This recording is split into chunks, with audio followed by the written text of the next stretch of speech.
အားလုံးပဲမင်္ဂလာပါဒီနေ့မှာတော့စာရေးဆရာစီရင်တဲ့ရမညာရေးသားခဲ့တဲ့အောင်မြတ်တာနဲ့နှလုံးချွေကိုဝေးဆိုတဲ့ဇာတ်လမ်းကိုတင်ဆက်ပေးတော့ပါမယ်ကျွန်တော်ကတော့ညံလင်းပါအောင်မြတ်တာနဲ့တပည့်သက်ခိုင်တို့နှစ်ဦးသာခြေဥတက်ရသွားရင်နေရာအစုံရောက်ခဲ့ကြတယ်သက်ခိုင်ကိုလည်းအခြေခံအင်းစမဆွဲနည်းကိုသင်ပေးရင်ညောင်သာရွာရဲ့ရွာထိပ်ဆက်မှာအချင်းတော်တော်ကြာနေခဲ့လိုက်တယ်သက်ခိုင်ကတော့အရက်ကိုဘုရားမှာလှူလိုက်ပြီးသူ့ဆရာအောင်မြတ်တာလိုအစွမ်းတွေရချင်တော့အပတ်တကုတ်လေ့လာတယ်အင်းစမတွေဆွဲတဲ့စိတ်တည်ငြိမ်အောင်ထားပြီးလေ့ကျင့်တော်ညလဲအောင်မြတ်တာလောက်ပါရမီပါမလာတော့ထင်းသလောက်ခရီးကမပေါက်ဘူးတရက်မှာတော့သက်ခိုင်မနဲ့အိယာနိုးတော့ဘေးမှာအောင်မြတ်တာမရှိတော့ဘူးဆီရက်ထဲကရေအိုးစင်လေးမှာစားတစ်စောင်းတော့ထားသွားတယ်သက်ခိုင်လည်းစာကိုယူဖတ်လိုက်တော့သက်ခိုင်ငါမဟာမြင်တော့ခဏပြန်သွားတယ်ငါဆရာတွေခေါ်လို့ခဏပြန်သွားရတယ်မင်းအခုလုပ်နေတဲ့အလုပ်ကိုပဲဆက်လုပ်နေပါငါမရှိတဲ့ချိန်မင်းအတွက်ဘယ်လိုခက်ခဲတွေရှိမင်းကိုပေးထားတဲ့အင်းစမတွေကိုယုံယုံကြည်ကြည်နဲ့စိတ်တည်ပြီးလှုပ်ဆောင်ပါဒါကမင်းအတွက်အတွေ့အကြုံတွေရလာလိမ့်မယ်သက်ခိုင်ကအမြတ်တာရေးထားတဲ့စာကိုဖတ်ပြီးတပြင်းရှည်ကြီးတစ်ချက်မှုတ်ထုတ်လိုက်တယ်ပြီးတော့မိမိလောက်ရမယ့်အင်းစမတွေကိုပဲထိုင်ရင်းနေလိုက်တော့တယ်ညဘက်ဆောင်းလေယူကတစ်ချက်ဝေးရနဲ့တိုက်တဲ့အရှင်ကြောင့်စီရက်ဘော်ကအမိုးတွေကတစ်စေတကောင်တောင်းကျမ်းနေသလားထင်ရလောက်အောင်ဝုန်းတိုင်းကျဲနေလေတယ်တက်ခိုင်လဲစီရက်လေးကွယ်ရနေရာလေးမှာပြောင်းနိုင်မီလေးထုံးပြီးအင်းစမတွေရေးနေလိုက်တယ်အချိန်ဘယ်လောက်ကြာသွားမှမသိလိုက်ဘူးစီရက်ပင်မှာတစ်ချက်နဲ့လမ်းလျှောက်တန်လို့တူတယောက်ဖြတ်သွားသလိုအတန်ကြားတော့မှတတိပြန်ဝင်လာတယ်ရွာထဲကကြက်တွန်တန်ကိုနားထောင်လိုက်တော့ဒါကလူငယ်ကောင်းချချိန်တော်ရောက်နေပါပြီခဏနေတော့ခလင်းငိုတန်ကိုကြားလိုက်ရတော့အလိုလေးခလင်းငိုတန်ပါလားဒီချိန်ကြီးရွာပြင်မှာဘဲကခလေးလန်ငိုတာလဲရွာထဲကများခလေးလက်ပြသွားတာလားတက်ခိုင်လဲရင်းလက်စအင်းကိုချပြီးပြောင်းနိုင်မီလေးကိုလက်လေးနဲ့ကာပြီးစီးရအောက်ကိုဆင်းပြီးလိုက်ရှာကြည့်တော့ဘာမှမတွေ့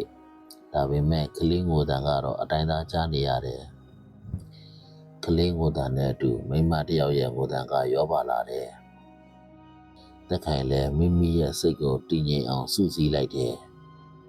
စိတ်ကိုစုစည်းပြီးဇေယျပေးပတ်လေကိုကြည့်လိုက်တော့တော်ရုံမကြောက်တတ်တဲ့သက်ခိုင်တွေ့ရတဲ့မြင်ကွင်းကြောင့်ရုတ်တရက်လန့်သွားတယ်တကိုယ်လုံးစနွေးတွေလိမ့်ညံထားသလိုဝါထိန်နေပြီးရင်ဘတ်အလဲတဲ့ကထက်ချန်ကွဲနေတဲ့မိမတယောက်မျက်နှာတစ်ခုလုံးဖောရောင်နေပြီးရင်ဘတ်အလဲကနေသွေးစင်းရှင်တွေပန်းထွက်နေတာဝတ်ထားတဲ့အင်ကြီးဖြူကသွေးရောင်တွေစနွေးရောင်တွေကြောင့်အနီတစ်ကွက်အဝါတစ်ကွက်နဲ့တေချာကြည့်လိုက်တော့ဝမ်ဘတ်တစ်ခုလုံးဟက်တဲ့ကွဲပြီးကွဲနေတဲ့ပိုက်တဲ့ကချက်ကျိုးမဖြုတ်ရသေးတဲ့ဝေကင်းစာကလေးကရုတ်တရက်စူးစူးဝါထငိုပါလေရောဟာကလေးကချက်ကျိုးတန်လန့်နဲ့ကွဲနေတဲ့ပိုက်တဲ့ကနေတွဲလောင်းကျနေပါလားချက်ကျိုးတစ်ချောင်းသွေးတွေကတစ်စက်ကျနေတာအွန်လိုင်းအိမ်ထုံးနေတာပဲ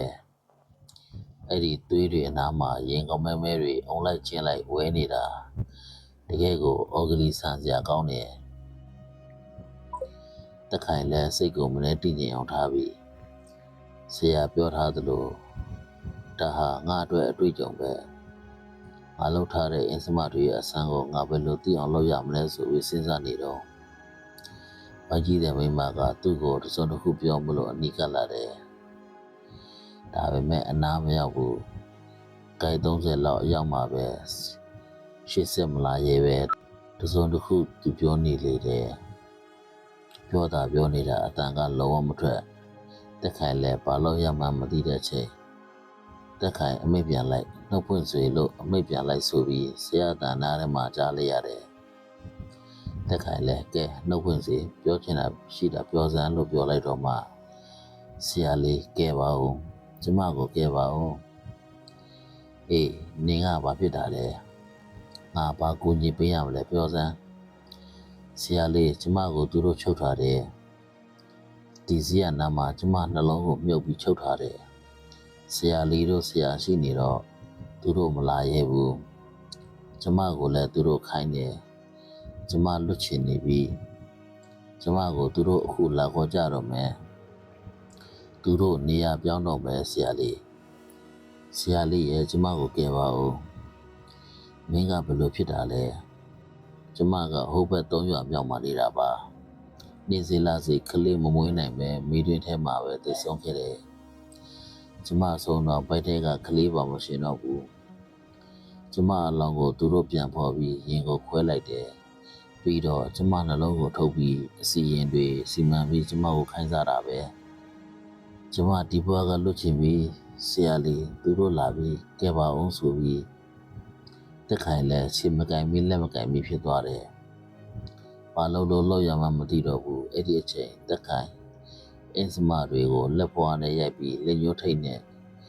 စီရပတ်ပတ်လက်စီချလိုက်ဆိုတဲ့အတန်နားထဲကြားလိုက်ရတယ်အဲ့ဒါနဲ့အားတက်ပြီးဆွဲလက်စအင်းကိုလက်ပွားနဲ့တောင်းချက်ပုတ်ပြီးလက်ညှိုးထိတ်နဲ့ပတ်ပတ်လက်စီချလိုက်တယ်အလိုလေးလက်ညှိုးထဲကရွှေရောင်လေးနှန်းတွေထွက်သွားပါလားအလင်းနှန်းတွေကစီရပတ်ပတ်လက်ဆက်ဝိုင်းပုံသဏ္ဍာန်အနေနဲ့တည်နေတယ်ခဏနေတော့ဖလက်ဖလက်နဲ့လေပြင်းတွေရုတ်တရက်တိုက်လာတယ်ခုနကအသားမိကတော့ဆီယနောက်ဘက်မှာဝတ်နေပြီးအားကိုးတဲ့မျက်နှာငယ်လေးနဲ့ဘာစစ်ဖြစ်မလဲကြည့်နေရှာတယ်ဟာကောင်းကင်မှာပြန်လာတဲ့လက်ရတွေ6កောင်လောက်ရှိမယ်ဇရက်နဲ့မလှမ်းမကမ်းမှရှိတဲ့စိမ်ပန်းမင်းပေါ်မှာ6កောင်လုံးနားလိုက်တယ်ပြီးတော့အောက်ကိုဖြတ်ခနဲခုန်ဆင်းလာတယ်အောက်လဲရောက်တော့အားလုံးလူတွေဖြစ်ကုန်ပါလားတက်ခိုင်ကဇရက်ထဲကနေအချိန်ကြီးကိုလှမ်းကြည့်နေလိုက်တယ်ခုနကတားထားတဲ့စီးတွေကညမောင်မှာရွှေရောင်တဝိဖိတ်တောက်နေလေတယ်လက်ရတွေကနေလူတွေပြောင်းသွားတဲ့လူအုပ်စုထဲမှာယောက်ျားတွေလည်းပါတယ်မိန်းကလေးတွေလည်းပါတယ်အပြိုပြန်းအရွယ်လေးလည်းပါတယ်ဒါဟာမိသားစုပဲဖြစ်ရမယ်ဆရာလေးကိုကြီးပါအောင်ကျမကိုဖမ်းတော့မယ်လို့တရေမာကပြောတော့ခုနကအုပ်စုထဲကအသက်ခကြီးကြီးမိန်းမကဟိုက်ကောင်မှထွက်လာစမ်းဆရာဘောကကောင်မလောက်လေးမလောက်စားနဲ့ဟိုကောင်မကိုထုတ်ပေးစမ်းနောက်မှငါအဆိုးမဆိုးနဲ့ဆိုပြီးပြောတော့တက်ခိုင်ကအချင်းကြီးကိုကြည့်နေလိုက်တယ်သူတို့ကစီဝိုင်းထဲမဝင်ပဲအပြင်ကနေအော်နေပုံလျှောက်ရင်သူတို့မဝင်ရတာဖြစ်မယ်ခမရတို့ဝင်လာလို့ရရင်ဝင်လာလိုက်လေဟိုကလေးမကိုဒါမဟုတ်ကျွန်တော်ကတက်ပြီးနှလုံးထုတ်ယူလိုက်ခမရတို့ခိုင်းစားသမျှကျုပ်လုပ်ပေးပါမယ်ဆိုပြီးပြောတော့တောက်ချက်ခောက်ပြီးဒီမလောက်လေးမလောက်စားကောင်လေးကသူတို့လည်းစီးပင်ကသာကျင်းဝါနေပြီမဲ့စီးတဲ့ကိုမွေလာရဲဘူးခဏနေတော့နောက်နေ့ပြန်လာတွေ့တာပေါ့မင်းပညာကစွန့်လို့တော့မဟုတ်ဘူးငါတို့ပညာတွေအကုန်မရသေးလို့မနေ့ပြန်ပညာတောင်းပြီးပြန်လာခဲ့မယ်စောင့်နေဆိုပြီးဒီဘောကိုဖနှောင်းနဲ့ပေါ်ချလိုက်တာအကုန်လရတွေဖြစ်တော့ပါလေရောတက်ခိုင်လဲအဲ့ဒီတော့မှတပင်ချနိုင်တော့တယ်တရေသားမိကတော့သူတို့နေရာလေးပါပဲငုတ်တုတ်လေးထိုင်နေတာကိုကြည့်ပြီးတက်ခိုင်သနာသွားတယ်မင်းတို့လွတ်အောင်ဘယ်လိုလုပ်ရမလဲမသိသေးလို့မနေ့ပြန်တော့စောင့်အောင်နေ့ပြန်ငါကြိုးစားပြီးလွတ်အောင်လုပ်ပေးမယ်ဆိုပြီးဇရက်ဘော်ကကုပ်ပစ်လေးမှမှီပြီးလှဲလိုက်တာဘယ်လိုအိပ်ပျော်သွားလဲမသိလိုက်ဘူး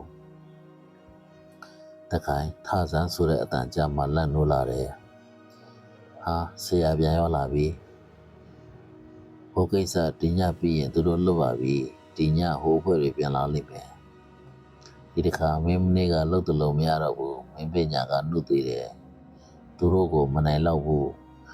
ဒီနေ့သူတို့နဲ့အတူသူတို့ရဲ့ဆရာပါလာလိမ့်မယ်လာဘူးစေပေါ့ဆရာရှိနေတာပဲမဟုတ်ဘူးတခိုင်ဒီညမင်းမဲ့ဒီကိစ္စကိုရင်ဆိုင်ရမယ်ဗျာအေးအားလုံးငါအဆင်ပြေအောင်စီစဉ်ပေးမယ်ဒီညငါအဝေးတနေရာကနေကြည့်နေမယ်အတင်ပေးတဲ့အတိုင်းသာလုပ်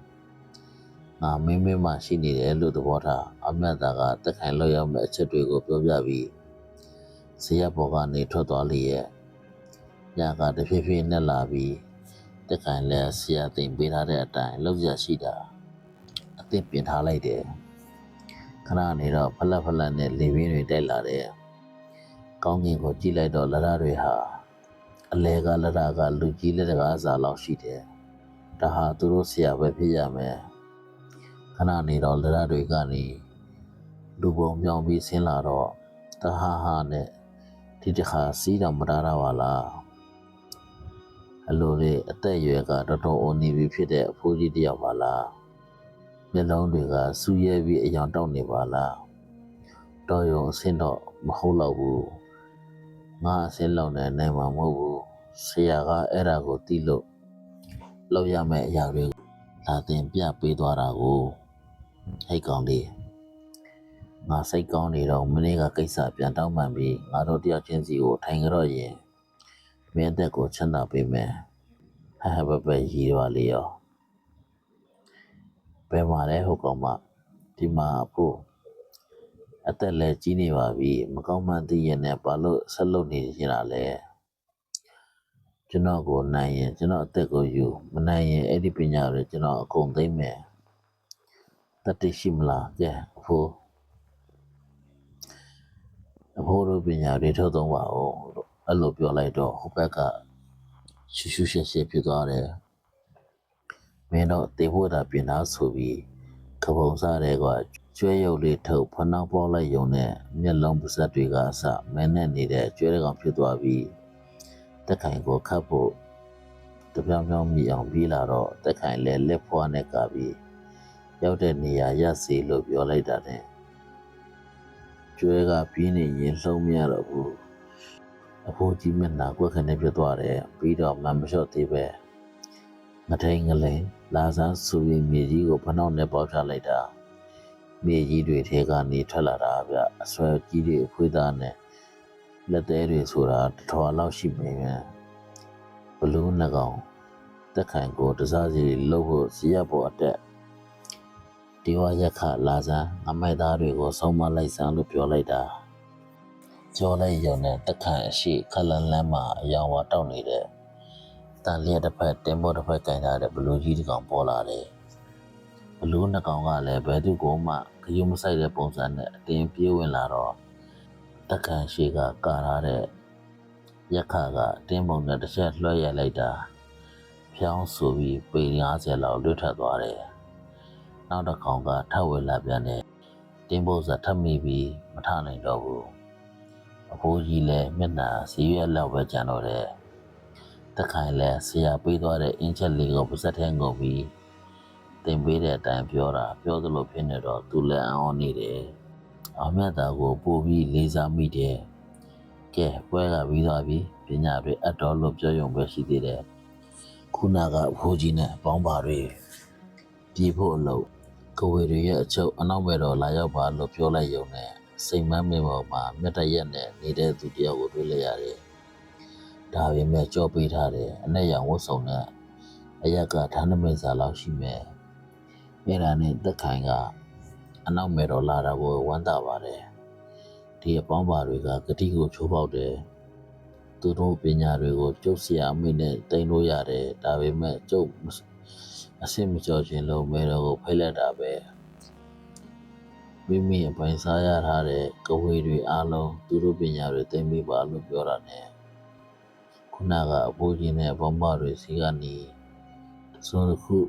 ယူလိုက်တယ်လို့လက်တန်လိုက်ရုံနဲ့အာရုံပြုတ်ခွေပြီးလဲကြကုန်တာပဲပြီးတာနဲ့ဖြတ်ခနဲ့ပြောက်သွားတဲ့ဖိုးကြီးနဲ့ဘောမတွေ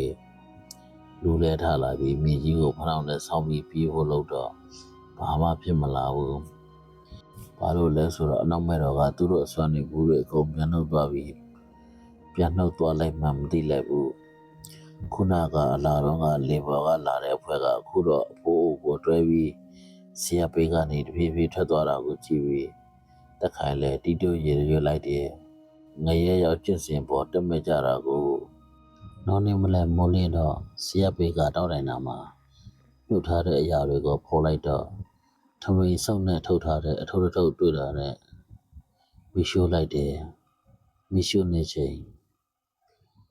တက်ခိုင်ဟိုကောင်းမလေးတော့လွတ်လပ်သွားပြီ ဆိုတဲ့အတန်ကိုကြားလို့လှည့်ကြည့်လိုက်တာအောင်မြတ်တာကတက်ခိုင်ကိုပြုံးပြုံးကြီးကြည့်နေတာမြင်တော့တက်ခိုင်လည်းအောင်မြတ်တာကိုထိုင်ကြောလိုက်မိတယ်